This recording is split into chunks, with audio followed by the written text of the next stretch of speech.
Hey everyone, in this video I'll show you how to track your job applications on Indeed in 2026. Yeah, this is super helpful if you've applied to multiple jobs and want to keep everything organized in one place. First, open the Indeed app or website and log into your account. You need to be signed in to view your job applications. Next, click on the My Jobs or My Applications section in your account.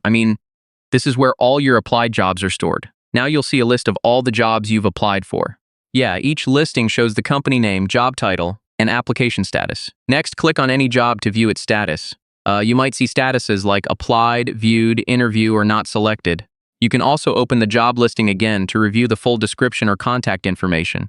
If your application has been pending for a while, you can follow up with the employer if messaging is available. So, this can help you stay active in the hiring process. Make it a habit to check your Indeed applications regularly so you don't miss updates or interview requests.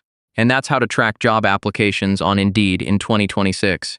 Hopefully this helps you stay organized and improve your job search. Thanks for watching, and I'll see you in the next tutorial.